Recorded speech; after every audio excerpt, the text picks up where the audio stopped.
नमस्कार। आज के इस वीडियो में हम छायावाद के 4 स्तंभों में से एक प्रमुख स्तंभ, छायावाद की दुर्गा कहे जाने वाली और आधुनिक युग में मीरा के नाम से प्रसिद्ध सुप्रसिद्ध कवित्री एवं लेखिका महादेवी वर्मा जी के जीवन परिचय एवं रचनाओं के विषय में जानेंगे। महादेवी वर्मा जी के जीवन परिचय जानने से पूर्व इनके जीवन से संबंधित कुछ महत्वपूर्ण बिंदु हैं। इन बिंदु पर एक नजर डालेंगे, इसके बाद इनके जीवन परिचय पर चर्चा करेंगे। सबसे पहले हम इनके जन्म की बात करें तो 14 मार्च 1907 ईस्वी को इनका जन्म हुआ। मृत्यु 11 सितंबर सन 1987 ईस्वी में प्रयाग में हुआ। जन्म स्थान की बात करें तो फारुखाबाद, जो कि उत्तर प्रदेश में पड़ता है, महादेवी वर्मा जी का जन्म हुआ। पिता श्री गोविंद सहाय, जो कि इंदौर के एक कॉलेज में अध्यापक थे। माता श्रीमती हेमरानी, जो कि एक धर्मपरायणा थी और इसके साथ साथ सरल हृदया भी थी। महादेवी वर्मा जी का जीवन कुछ इस प्रकार है।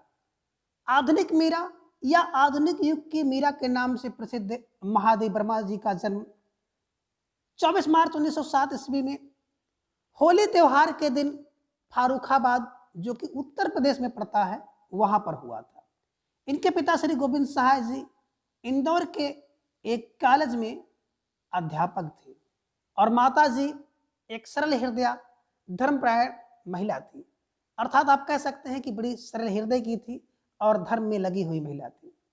महादेवी बड़े कुशाग्र बुद्ध की बालिका थी और बचपन से ही इन्होंने अपने माँ हेमरानी के द्वारा रामायण और महाभारत की कथाएं सुनी थी और अपने माता से रामायण तथा महाभारत की कथा सुनने के कारण इनके मन में साहित्य के प्रति आकर्षण या रुचि उत्पन्न हुई।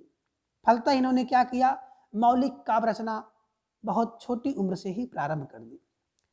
आगे जब ये थोड़ा सा बड़ी हुई तो प्रयाग विश्वविद्यालय से इन्होंने संस्कृत विषय में एमए करने के बाद ये प्रयाग का एक सुप्रतिष्ठित विद्यालय है जिसका नाम है प्रयाग महिला विद्यापीठ। प्रयाग महिला विद्यापीठ में ये प्राचार्य हो गई और आगे कुछ हम लोग देखते हैं कि इनके जीवन की कुछ घटनाएं थी कि मात्र 9 वर्ष की छोटी सी उम्र में इनका विवाह जो है रूपनारायण वर्मा जी के साथ कर दिया गया।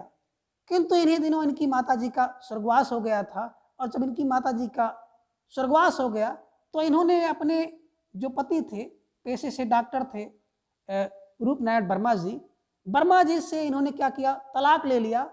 क्यों? क्योंकि इन्हें जो है अपने दाम्पत्य जीवन में कोई रुचि नहीं थी।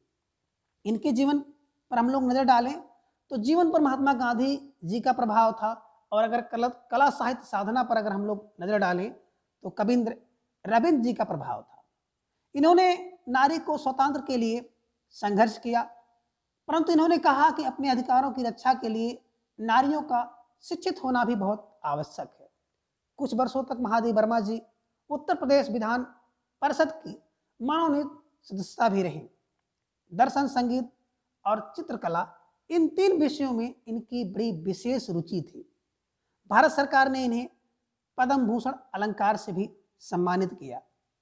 आगे चलकर ये प्रयाग महिला विद्यापीठ जहां की प्राचार्य हुई और उसी विद्यालय में उपकुलपति पद पर भी आसीन हुई और इनका देहावसान 11 सितंबर सन 1987 ईस्वी को उसी प्रयाग में हुआ। इस प्रकार हम देखते हैं कि महादेवी वर्मा जी का प्रयाग से बहुत अटूट संबंध था। महादेवी वर्मा जी आधुनिक हिंदी साहित्य के निर्माताओं में महत्वपूर्ण स्थान की अधिकारिणी है, या आप कह सकते हैं कि महादेवी वर्मा जी आधुनिक हिंदी साहित्य के जितने भी निर्माताओं हैं उन सभी निर्माताओं में इनका प्रमुख स्थान है, विशिष्ट स्थान है। आगे हम देखते हैं कि प्रसाद पंत निराला और महादेवी वर्मा, जो कि छायावाद के 4 प्रमुख स्तंभ थे और छायावाद के 4 महान कवि थे, इन 4 महान कवियों को बृहद चतुष्टयी या बृहद चतुष्टय के नाम से जाना जाता है। महादेवी वर्मा जी ने मैट्रिक उत्तीर्ण करने के पश्चात ही काव्य रचना प्रारंभ कर दी थी। करुणा एवं भावुकता उनके व्यक्तित्व के अभिन्न अंग थे, अर्थात उनके अंदर करुणा और भावुकता थी।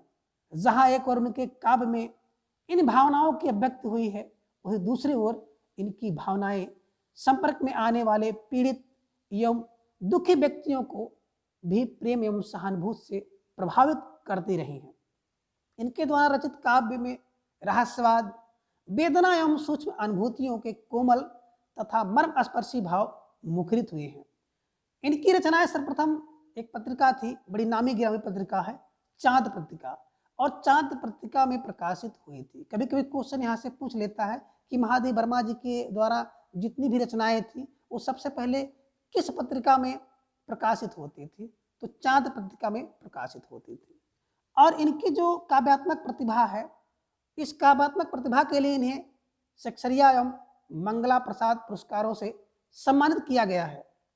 इन्हें ज्ञानपीठ एवं भारत भारती जैसे पुरस्कार से भी सम्मानित किया गया है।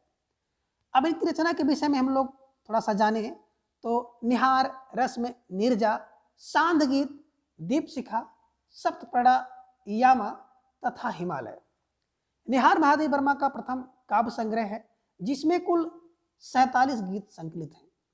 साहित्य को इनकी मुख्य देन है कि मुख्यतः एक कवि के रूप में थी, अर्थात एक कवित्री थी, किंतु इन्होंने प्रौढ़ गद्य लेखन द्वारा भी हिंदी भाषा को सजाने और संवारने तथा अर्थ गांधीर्य प्रदान करने में जो योगदान किया है वह वास्तव में बहुत प्रशंसनीय है, अर्थात वास्तव में प्रशंसा करने के योग्य है।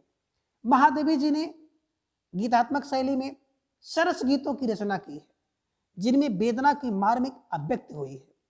अपने गीतों में इन्होंने असीम, अगोचर, परोक्ष प्रिय, जिसे हम लोग कहते हैं ईश्वर या ब्रह्म, के प्रति प्रेम का निवेदन किया है। और बौद्धों के जो दुखवाद तथा करुणवाद है, इनका भी इन पर बहुत प्रभाव पड़ा था और इन्होंने अपने गीतों में असनिग्ध और सरल तत्सम प्रधान खड़ी बोली का प्रयोग किया। साहित्य तथा संगीत के मणिकांचन संयोग द्वारा गीत की विधा को भी विकास की चरम सीमा पर पहुंचा देने का श्रेय अगर किसी को जाता है तो वो है महादेवी वर्मा जी। कवि हृदय लेकर और कल्पना के सतरंगी आकाश में बैठकर इन्होंने जिस काव्य का सृजन किया वह स्मरणीय रहेगा। आज की वीडियो में बस इतना। अगली वीडियो में फिर हम लोग किसी एक नए कवि के जीवन परिचय रचना के विषय में चर्चा करेंगे। तब तक के लिए धन्यवाद।